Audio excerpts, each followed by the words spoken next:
Hé, frère Godefroy,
le petit Godefroy, puisque petit il a été, né dans la cité royale de Versailles le 18 septembre 1970, au foyer de Philippe et Christine Raguenet de Saint-Alpin. Le papa est alors agent commercial et la maman, décédée en 2020, est mère au foyer. Il a un frère aîné, Thibaut, décédé lui aussi prématurément en 2011, et une sœur cadette, Sibylle, qui deviendra carmélite à Laval. Nous saluons avec affection son papa et sa sœur présents ce soir. C'est à l'âge de 15 ans qu'il vit sa première rencontre avec la vie monastique. Durant l'été 1985, il est embauché au service de l'accueil à l'abbaye de Lérins, sur l'île Saint-Honorat, comme d'autres jeunes de son âge. C'est son premier contact avec la vie contemplative. Il découvre entre autres le chant des psaumes pendant les offices liturgiques et surtout des hommes visiblement heureux. À 20 ans, il rejoint les rangs de la Marine nationale. Après 2 années de classe préparatoire au lycée naval de Brest, il fait ses premiers pas de marin militaire à l'école navale, puis sur le porte-hélicoptère Jeanne d'Arc, à bord duquel il découvre le grand large jusqu'en Polynésie. Il rejoint ensuite les commandos marines. Il sert dans un premier temps au commando de Benfentenyo, basé à Lorient. Mais être un simple commando marine ne lui suffit pas, et il décide de devenir nageur de combat. Au terme d'une formation exigeante et sélective, il rejoint le commando Hubert, basé à Saint-Mandrier. Rien ne semble pouvoir l'atteindre, et encore moins l'abattre. Certainement pas ce rocher qui écrase 2 doigts de sa main gauche en Corse, à l'occasion, déjà, d'une confrontation avec la montagne. Cet accident intervient peu de temps avant une nouvelle année de sélection et de formation à Lorient. Bien que physiquement diminué et en dépit des douleurs, il surmonte les épreuves par la force de sa volonté et réussit les tests pour conserver ses qualifications de commando, tout en tirant vers le haut ses camarades qui n'ont pas les mêmes capacités que lui. Il est ensuite affecté sur le porte-avions Foch, à bord duquel il est déployé en mission en Adriatique pendant les conflits en ex-Yougoslavie.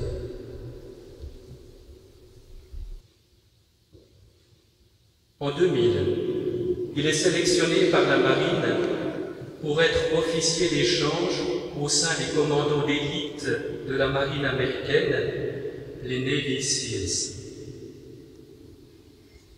C'est durant cette expérience outre-Atlantique que Godefroy va se retrouver, une fois encore, rejoint par la vie monastique. Aux États-Unis, il fréquente alors la trappe de Spencer, dans le Massachusetts. C'est là qu'un frère de la communauté lui met entre les mains le livre de celui qui était alors notre abbé général, Bernardo, intitulé « Jusqu'où suivre », qui présentait les frères martyrs de Tibérine. Profondément marqués par leur témoignage communautaire et par la fécondité de leur vie offerte, un long compagnonnage s'ouvre désormais avec ceux qu'il appelait les Sept. C'est toujours aux États-Unis qu'il apprend qu'il y a un essai de refondation du monastère de Tibérine. 5 frères de différents monastères vivent alors à Alger pour préparer ce retour des moines. Godefroy décide d'être de l'aventure. Mais il lui faut déjà suivre la formation monastique initiale. Pour ce faire, il choisit d'entrer à l'abbaye d'Aiguebelle, maison mère de Tibérine, pour y vivre un noviciat.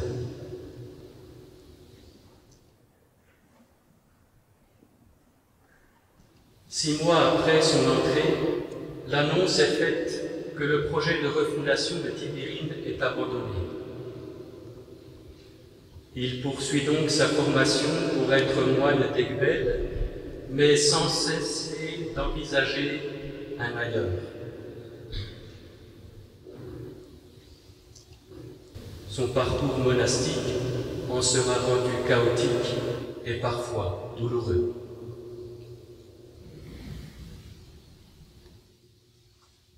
Le 8 septembre 2003, en la fête de la Nativité de Marie, il fait sa profession temporaire. Profession solennelle pour la fête de l'Immaculée Conception, le 8 décembre 2007. Il passe 5 années universitaires à Paris, où il loge chez les bénédictins de la Source, comme étudiant en théologie à l'Institut catholique. En juillet-août 2009, il est en pension chez les Dominicains du Caire pour des études d'arabe littéraire et culture arabe à l'Institut dominicain d'études orientales.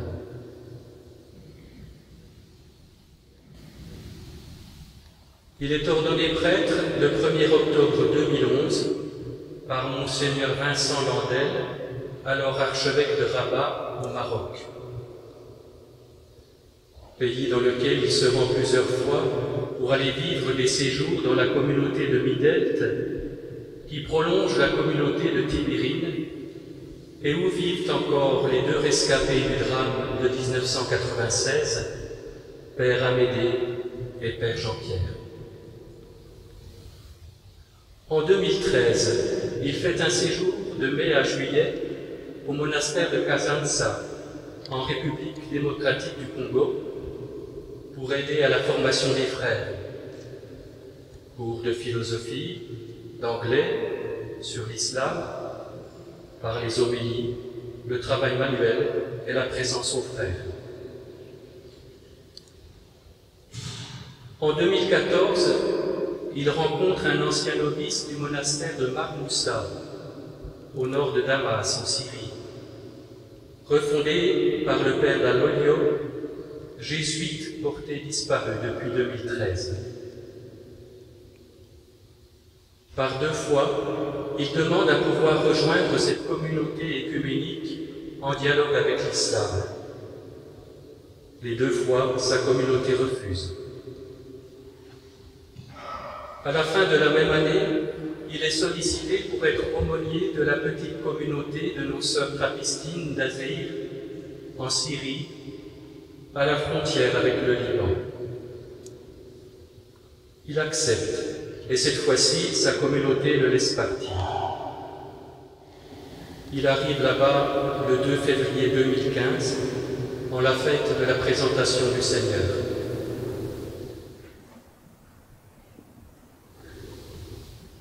À son arrivée, la zone où se situe le monastère est relativement pacifiée, même si la guerre reste proche et l'insécurité palpable.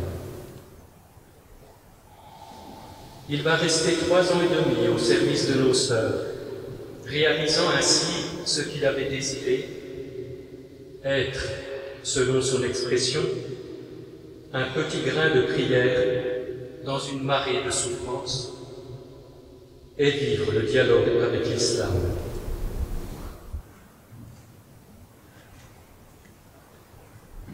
Avant de rentrer à Ikbel, il demande à prendre un temps dans une autre communauté, celle de nos frères d'Autrive, de l'ordre de Cîteaux, en Suisse. Il mettra à profit les mois qu'il y passera pour un travail de reconstruction personnelle, mais surtout, il goûtera dans cette communauté un art de vivre la vie cistercienne plus proche de ses aspirations, où la vie fraternelle est la condition d'une quête authentique du Dieu qui nous prend dans le dynamisme des relations des 3 personnes.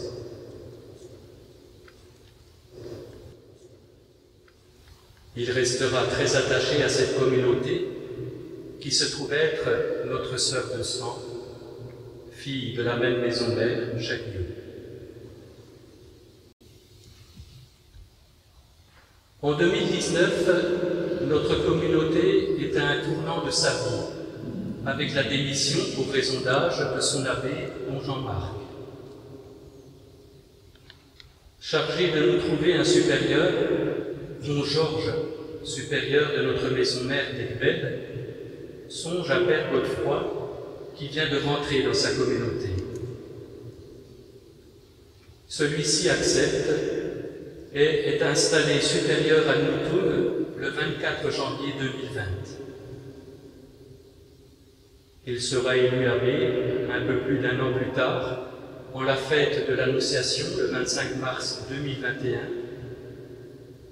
et recevra la bénédiction abbatiale des mains de Monseigneur Jean-Luc Garin, notre évêque, le 17 septembre de la même année, en la solennité de la dédicace de notre Église. Sa jeunesse, son tempérament et ses nombreux atouts humains et spirituels ont apporté un nouveau souffle à notre communauté. D'emblée, il va imprimer sa marque pastorale que résume le psaume 133, qu'il est beau pour des frères d'habiter ensemble. Entre autres initiatives, il mettra en place des groupes de partage biblique, un chapitre de demande de pardon, un exercice collégial de la fonction de célérier. Fonceur, il a l'étoffe d'un chef, au prix parfois d'une certaine raideur, et au risque de ne pas se rendre compte que la troupe peine à suivre. Pour autant, il sait se montrer très attentif et prévenant auprès des frères en difficulté, des malades et de nos anciens.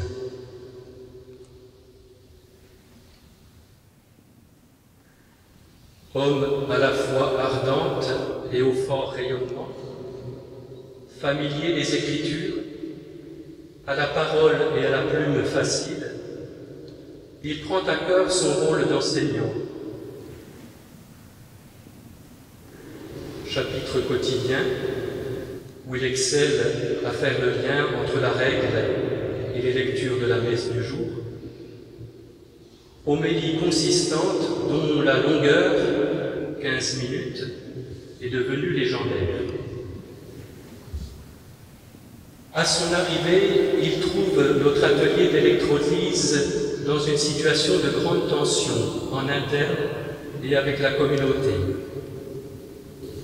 Patiemment, en s'appuyant sur l'ensemble du personnel, il contribuera à restaurer un climat de confiance et à retisser des liens entre les moines et l'atelier. Il remplissait consciencieusement son rôle de père immédiat. C'est sous son abbatiat que notre progéniture est passée de 2 à 4 maisons-filles de moniales. Il avait une prédilection pour la plus fragile d'entre elles, le monastère de Géronde, en Suisse. Il remplissait de même les missions que lui confiait l'ordre, comme tout récemment, une visite régulière dans un de nos monastères anglais.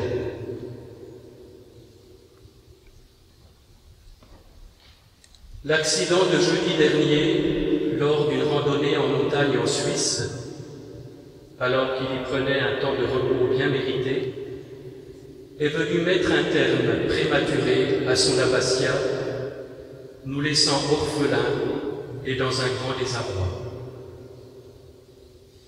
Mais sûr, dans la foi au ressuscité, que là où il est, il ne nous abandonnera pas. Et comme nous l'a exprimé Mère Catherine, prieure de Géronde, l'action de grâce pour le don que Dieu nous a fait en don Godefroy dépasse la douleur. Don Godefroy a eu maille à partir avec la montagne, mais ne soyons pas rancuniers avec elle. Je terminerai avec ces 2 couplets d'un chant italien envoyé par Mère Maria Francesca. Dieu du ciel, Seigneur des cimes, tu as demandé notre ami à la montagne, mais nous te prions, jusqu'au ciel, qu'il aille dans tes montagnes. Sainte Marie, Dame de la neige, couvrez de votre blanc manteau notre ami, notre frère, jusqu'au ciel, jusqu'au ciel. Laissez-le partir pour vos montagnes.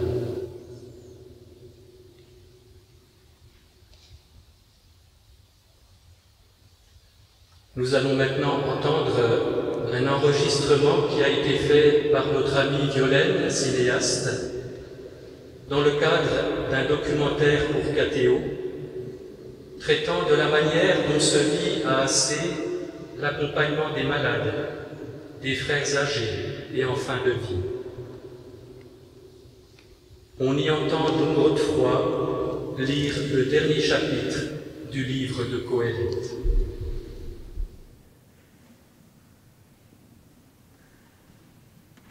Et souviens-toi de ton Créateur au jour de ton adolescence, avant que viennent les jours mauvais et qu'arrivent les années dont tu diras « je ne les aime pas », avant que s'obscurcissent le soleil et la lumière, la lune et les étoiles, et que reviennent les nuages après la pluie. Au jour où tremblent les gardiens de la maison, où se courbent les hommes vigoureux, où les femmes, l'une après l'autre, cessent de moudre, où l'obscurité gagne celle qui regarde par la fenêtre. Quand la porte est fermée sur la rue, quand tombe la voix du moulin, quand on se lève à la voix de l'oiseau, quand se taisent toutes les chansons. Quand on redoute la montée et qu'on a des frayeurs en chemin, et l'amandier est en fleurs, et la sauterelle est pesante, et la capre perd son goût. Tandis que l'homme s'en va vers sa maison d'éternité, et les pleureurs tournent déjà dans la rue. Avant que lâche le fil d'argent, que la coupe d'or se brise, que la jarre se casse à la fontaine, que la poulie se rompe au puits, et que la poussière retourne à la terre comme elle en était venue, et le souffle à Dieu qui l'a donné.